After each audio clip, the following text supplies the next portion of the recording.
बिस्मिल्लाहिर्रहमानिर्रहीम अस्सलाम वालेकुम। आज मैं आपके साथ बहुत ही ज़बरदस्त पैटर्न कुकीज़ की रेसिपी शेयर करूँगी। यानी ये डिज़ाइनदार कुकीज़ हम बनाएंगे और इनको किस तरीके से बनाना है। इनको बनाना बहुत आसान है, यकीन मानिए। जिस तरह ये देखने में मुश्किल लग रहे हैं लेकिन ये बिल्कुल भी मुश्किल नहीं है, बनाना इनको बहुत आसान है। सिर्फ़ और सिर्फ 10 मिनट में बनकर तैयार हो जाते हैं। सिर्फ इसको बेक करने में जो टाइम लगता है वही लगता है, इसके अलावा इसको सेट करने में टाइम लगता है। और इसको हम सिर्फ़ और सिर्फ 3 बेसिक चीज़ों से बनाकर तैयार करेंगे। ना इसमें अंडा जाएगा और इसको हम बग़ैर बीटर के बनाकर तैयार करेंगे। और बहुत सी टिप्स होंगी, मैं आपको बताऊंगी कि इसको हमने ओवन में कितने टेम्परेचर पे और कौन कौन सी रॉड ऑन करके बेक करना है, क्योंकि ये बहुत इंपॉर्टेंट होता है। यकीन करें कोई भी नहीं बताता, मैंने सिर्फ अपने एक्सपीरियंस से ही सीखा है। बिस्किट या कुकीज़ बहुत से लोग सिखाते हैं लेकिन ये कोई नहीं बताता कि उसको आपने कौन कौन सी रॉड ऑन करके बेक करना है और इसको हमने कितनी देर सेट होने के लिए रखना है। तमाम टिप्स होंगी इस वीडियो में, तो वीडियो के बगैर स्किप के लास्ट तक ज़रूर वॉच कीजिएगा ताकि आपको रेसिपी की प्रॉपर समझ आ सके। वीडियो अच्छी लगे तो लाइक और शेयर ज़रूर कीजिए।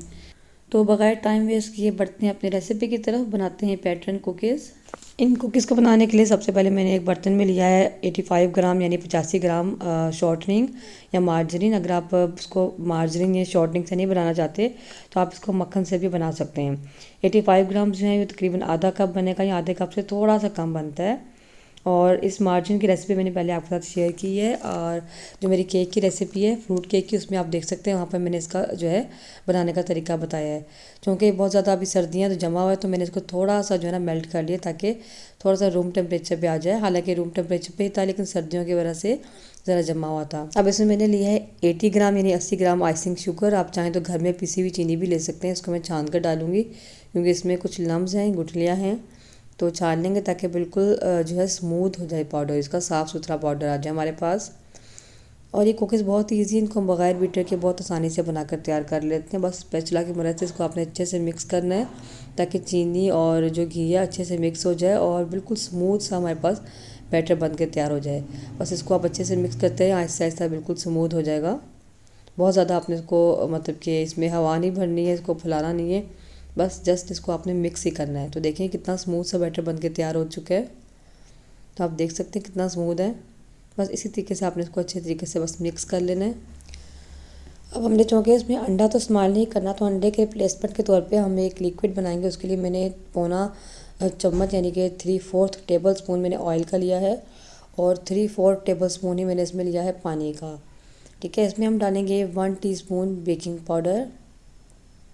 या अंडे का काम करेगा, इससे क्या होगा हमारे बिस्किट जो है ना बहुत ही क्रिस्पी बनकर तैयार होंगे। इनको हम अच्छे से मिक्स करेंगे, ये रिएक्शन करेगा बेकिंग पाउडर पानी में जाके, थोड़े बबल्स बनेंगे। तो आपने इसको अच्छे से मिक्स कर लेना है। बस जो मैंने मेजरिंग स्पून वाले जो स्पून्स होते हैं उनसे मैंने पौना चम्मच जो है ना इसमें पानी का और ऑयल का डाला है। इसको हमने अच्छे से मिक्स कर लिया। इसको अब हम जो है इस अपने घी और चीनी वाले मिक्सर में डाल देंगे और इसको भी हम अच्छे तरीके से मिक्स कर लेंगे। जस्ट मिक्स ही करना है, बहुत ज़्यादा ओवर बीटिंग नहीं करनी। मार्जरीन की रेसिपी या शॉर्टनिंग की रेसिपी जो है वैसे मैंने एक वीडियो उसकी प्रॉपर डाली हुई है, आप देख सकते हैं। होममेड बटर या मार्जरीन बटर घी से मक्खन बनाने का तरीका, या फिर जो मैंने फ्रूट केक की रेसिपी कुछ दिन पहले डाली थी उसमें भी मैंने जो है शॉर्टनिंग बनाने का तरीका बताया था। तो बस इसको अच्छे से मिक्स कर लेंगे। अच्छा, बेकरी में जो बिस्किट बनाए जाते हैं ना वो शॉर्टनिंग से ही बनाए जाते हैं। और मैदा है मेरे पास यहाँ पर 160 ग्राम यानी कि 160 ग्राम। अगर कप में देखें तो 1 कप और वन कप और 1/4 कप ही बनेगा मैदा। मेजरिंग कप से आप इसको मेजर करेंगे तो इसको मैं इसमें छान कर डाल दूँगी और इसको भी हमने मिक्स कर लेना है। मैंने पहले आधा मैदा इसमें डाला है और मिक्स करने के बाद थोड़ा सा बाकी का आधा मैदा मैं इसमें बाद में ऐड करूँगी। अब बाकी का जो आधा मैदा है वो भी इसमें हम छान के डाल देंगे और इसको मैं अब जो है ना हाथों की मदद से मिक्स करूँगी क्योंकि डो हमारी थोड़ी सख्त होगी तो इसको स्पैचुला की मदद से मिक्स करना मुश्किल होगा। तो इसको हाथों की मदद से हम जो है ना अच्छे से मिक्स करेंगे। अच्छा, समटाइम्स क्या होता है आपकी डो अगर नॉर्मल है, गर्मियाँ हैं, तो हो सकता है आपकी डो बिल्कुल ठीक हो, सॉफ्ट हो। और अगर आपकी डो बिल्कुल सख्त है और इस तरह इकट्ठा नहीं हो रही यानी बुरबुरी सी है, तो इसमें क्या करेंगे, मैं डालूँगी इसमें तकरीबन 1 चम्मच रूम टेम्परेचर का दूध है मैंने इसमें डाला है। इसको अच्छे से मिक्स करेंगे। अगर फिर भी यहाँ पर लगेगा कि डो हमारी इकट्ठी नहीं हो रही तो मैंने इसमें दूध थोड़ा सा और डाला है। इस तरीके से आप जितनी ज़रूरत हो उतना दूध इसमें डाल सकते हैं। मैंने तकरीबन 1.5 चम्मच दूध इसमें मज़ीद डाला और अब डो हमारी बहुत अच्छे से जो है ना इकट्ठी हो जाएगी। और कभी कभी इस दूध को डालने की ज़रूरत नहीं भी पड़ती और इसी तरीके से आपकी डो बहुत अच्छे से सेट हो जाती है और अच्छे से जुड़ जाती है। इसको अच्छे से मिक्स कर लेंगे और एक डो की शक्ल में हम इसको ले आएंगे। तो देखिए इसको मैंने एक डो के फॉर्म में ले आई हूँ। बहुत अच्छे से इसको मैंने मिक्स कर लिया सब चीज़ों को, और कितनी सॉफ्ट और कितनी मज़े की जो है ना डो बनकर तैयार हो गई है। और ये डो इतनी ज़बरदस्त होती है ना, आप यकीन करेंगे इसको जब आप जो है मिक्स करते हैं या इसको बेलते हैं, बिल्कुल भी किसी चीज़ के साथ स्टिक नहीं होती, ना हाथों के साथ। अब इस डो का जो है ना हमने तीसरा हिस्सा यानी कि 1/3 पार्ट हमने ले लेना है, और इसमें हमने डालना है कोको पाउडर। इसको मैं साइड पे कर लेती हूँ, और 2 हिस्से इसके हमने साइड पे कर लिए हैं। अब जो बड़े वाला हिस्सा है 2 हिस्से, इसमें हम क्या करेंगे, तकरीबन 1 टेबलस्पून में इसमें 1 टीस्पून में इसमें डाल रही हूँ कॉर्नफ्लोर, और जो छोटा पार्ट है उसमें डालेंगे 1 टीस्पून कोको पाउडर का। अब इन दोनों को हम अच्छे से मिक्स कर लेंगे, और इस वाइट वाले पार्ट में हम डालेंगे थोड़ा सा वनीला एसेंस। इसको अच्छे से मिक्स कर लेंगे, बिल्कुल यकजान कर लेंगे ताकि अच्छे से मिक्स हो जाए। जी, तो मैंने इसको जो है अच्छे तरीके से मिक्स कर लिया है। अब जो कोको पाउडर वाली डो है, छोटी थोड़ी वाली डो, इसको भी हम अच्छे से मिक्स कर लेंगे। जी, तो कोको पाउडर वाली डो को भी मैंने जो है ना अच्छे से मिक्स कर लिया। अब दोनों हमारे पास बनकर तैयार हो चुकी हैं। अब इस डो को हमने रखना है अपने काउंटर पे। इसको हमने एक लोग की शक्ल देनी है, और इसके हमने पोर्शन बनाने हैं। तो इस बड़ी वाली डो में से मैं करूँगी 8 पोर्शन, ठीक है। 8 हिस्सों में इसको मैं डिवाइड करूँगी। तो कोई भी आप नाइफ़ ले लें, स्क्रैपर ले लें, उसकी मदद से दरमियान से हम काटेंगे। उसके बाद जो आधा हिस्सा है उसके फिर दरमियान से कट करेंगे, और 4 पीस हम एक साइड से निकालेंगे और 4 पोर्शन हम एक साइड से निकालेंगे। तो इस तरीके से हम जो है ना इसके 8 पोर्शन बनाएंगे। तो देखिए 8 पोर्शन मैंने कर लिए। इसको मैं करती हूँ साइड पे। अब इनमें से एक पीस हम उठाएंगे, इसको हम हाथों की मदद से जो है इसको रोल करेंगे। काउंटर पे रख के इसको हमने रोल करना है।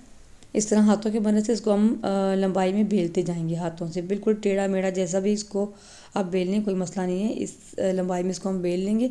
बहुत ज़्यादा पतला नहीं करेंगे, फिर क्या होगा, हमारे जो बिस्किट हैं वो बहुत ज़्यादा छोटे छोटे बनकर तैयार होंगे। इस तरीके से हम इक्वल साइज़ में सबको बेल लेंगे। आपने देख लेना सबका साइज़ बराबर हो, इस चीज़ की आपने एहतियात करनी है। और देखिए आप देख सकते हैं इसमें कोई आपको मैदा लगाने की ज़रूरत नहीं है। कितनी इजीली जो है ना ये बेले जा रहे हैं, कुछ भी बिल्कुल स्टिक नहीं होते हाथों के साथ। इन दोनों को मैंने बिल्कुल बराबर साइज़ में हाथों से इस तरह बेल लिए, और जैसा मर्ज़ी आप बेल लें, टेढ़ा मेढ़ा सा कोई इसका इशू नहीं है, ठीक है। इसी तरीके से मैं सारे बनाकर तैयार कर लूँगी। तो देखिए तमाम मैंने वनीला वाले जो बिस्किट हैं इनको मैंने बेल दिया इस तरीके से। अब जो कोको पाउडर वाला है इसको हम क्या करेंगे, इसके हम 7 पोर्शन करेंगे। ये चूँकि थोड़ा हिस्सा है तो इसमें से हम 7 पोर्शन करेंगे, और ये बनेंगे भी पतले पतले से, ठीक है। साइज़ हमने इसका लंबाई में वही रखना है जैसे हमने उसको बेला था, लेकिन चूँकि ये थोड़े हैं और हमने थोड़ा सा पैटर्न देना है इसका सिर्फ, तो इसलिए जो इसको हमने बिल्कुल पतला पतला बेलना है। तो इसके मैं 7 पोर्शन कर लूँगी उसी तरीके से जैसे पहले किए थे मैंने। पहले आप निशान लगा लें, और उसके बाद आप इसको 7 पोर्शन में डिवाइड कर लें। इसमें से एक पोर्शन उठाएंगे, इसको हम उसी तरीके से जिस तरह हमने वनीला वाले बनाए थे उसी तरीके से हम इसको बेल कर लंबा कर लेंगे, और उसी के बराबर बिल्कुल आपने करना है। लेकिन ये थोड़े से पतले होंगे, और मोटे पतले या फिर शेप जैसी मर्ज़ी हो जाए इसकी, ख़राब कोई मसला नहीं है, लेकिन साइज़ इसका लंबाई में वही होना चाहिए जो वनीला वालों का था। बहुत झटपट ही बिस्किट बनकर तैयार हो जाते हैं, बहुत आसानी से, यकीन मानिए। इसको मैंने जो है लंबा कर लिया। इसी तरीके से सारे के सारे हम जो है ना रोल कर लेंगे। तो इन सबको मैंने रोल कर लिया। आप साइड पे करते हैं इसको हम। अब हमने एक वाइट वाला लोग उठाना है, यानी रोल उठाना है। इसको इस तरीके से आपने थोड़ा थोड़ा प्रेस कर देना है, दबा देना है। अब इस वाइट के ऊपर आपने ब्लैक वाला यानी कोको पाउडर वाला पोर्शन रखना है, इसको भी इस तरीके से दबा देना है। और इसी तरह ऑल्टरनेट आपने वाइट और फिर कोको पाउडर वाला रखते जाना है, और हल्का हल्का उसको प्रेस करते जाएंगे। कोई मसला नहीं है, टेढ़ा मेढ़ा जैसा भी रखा जाए, आपने कोई टेंशन नहीं लेनी, क्योंकि हमने हर जो बिस्किट है ना उसकी हमने पैटर्न डिफरेंट बनाना है। तो अगर ये आगे पीछे भी हो जाता है तो कोई मसला नहीं है, तो बल्कि डिज़ाइन बहुत अच्छा बनेगा। जैसा भी आप इसको रखें डिज़ाइन बहुत अच्छा बनकर तैयार होगा। इस तरीके से हम एक एक करके रखते जाएंगे। तो देखिए मैंने इसी तरीके से सारे रखती जा रही हूँ, हल्का हल्का उसको आप दबाते जाएं। इसीलिए मैंने आपको कहा था कि इसको आपने बहुत बड़ा नहीं बेलना लंबाई में, क्योंकि अगर आप लंबाई में ज़्यादा बेलेंगे तो इसकी हाइट कम बनकर तैयार होगी। तो देखिए इन सबको मैंने इस तरीके से रख लिया ऊपर नीचे।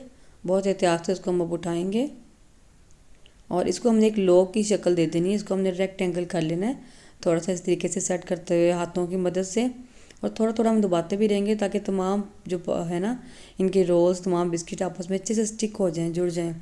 और इसको आपने ज़रा इस तरीके से प्रेस करते हुए एक रेक्टेंगल शेप दे देनी है, बहुत अच्छी सी, इसकी शेप आपने ठीक कर लेनी है, ठीक है, ताकि ज़्यादा बड़े भी चौड़े भी ना हो, ज़्यादा बड़े भी ना हो, और बहुत ज़बरदस्त इसकी शेप आ जाए, ठीक है। इस तरह हम इसको अच्छे तरीके से सेट कर लेंगे, बिल्कुल इक्वल कर लेंगे चार तरफ से। और उसके बाद मैं क्या करूँगी, इसको एक क्लिंग फिल्म में रैप करके इसको हम सेट होने के लिए रख देंगे फ्रिज में। 2-3 घंटे के लिए रखते हैं, आप अच्छे से सेट हो जाए। लेकिन मैंने इसको ओवरनाइट रखा था क्योंकि मैं इसको रात को बना रही थी। तो देखिए इसको मैंने बहुत ज़बरदस्त रेक्टेंगल लॉग की शेप दे दी है, और इसको मैं इस तरीके से क्लिंग फिल्म में कवर करके मैं इसको रख दूँगी। बेहतर ये कि इसको आप 2-3 घंटे में के लिए रखें, अच्छे से सेट हो जाता है। बस इसको आपने थोड़ा सा हार्ड करना है क्योंकि हमने इसकी कटिंग करनी है। तो लेकिन मैंने चूँकि रात को बनाया था तो मैंने इसको ओवरनाइट रखा है। तो मैं आगे चल के बताती हूँ आपको ओवरनाइट रखने के बाद इसकी हम कटिंग कैसे करेंगे और कितनी देर आपने इसको रखना है तो ज़्यादा बेस्ट होगा और क्या इशू आएंगे। तो देखिए इसको मैं रख देती हूँ फ्रिज में सेट होने के लिए। 2 घंटे में बहुत अच्छे से सेट हो जाएगा। सिर्फ इसने सख्त होना है, मक्खन या घी जो भी है ये थोड़ा सा जम जाएगा तो कटिंग करना ज़रा आसान हो जाएगा हमारे लिए। जी, तो पूरी रात उसको मैंने फ्रिज में रखने के बाद मैंने इसको निकाल लिया। इसकी हम कटिंग करते हैं और मैं आपको बताती हूँ कि किस तरीके से हम इसकी कटिंग करेंगे। तो अब देखिए मैं इसकी कटिंग करूँगी। तो अब चूँकि मैंने इसको ओवरनाइट फ्रिज में रखा था, ये बहुत ज़्यादा सख्त हो चुका है। अब देखें जब ये बहुत ज़्यादा सख्त होगा ना, इसकी हम कटिंग करेंगे लास्ट पे आगे तो ये थोड़ा सा टूट जाएगा क्योंकि बहुत हार्ड हो चुका है, ऑटोमेटिकली एकदम कटिंग करते करते टूट जाता है। इसलिए आपने इसको सिर्फ 1 या 2 घंटे के लिए फ्रिज में सेट करना है। तो मैंने इसको क्या किया, 10 सेकंड के लिए मैंने इसको माइक्रोवेव कर लिया है, सिर्फ 10 सेकंड के लिए, ताकि थोड़ा सा ये जो है ना सॉफ्ट हो जाए। और अब देखें इसकी कटिंग कितनी ज़बरदस्त हो रही है।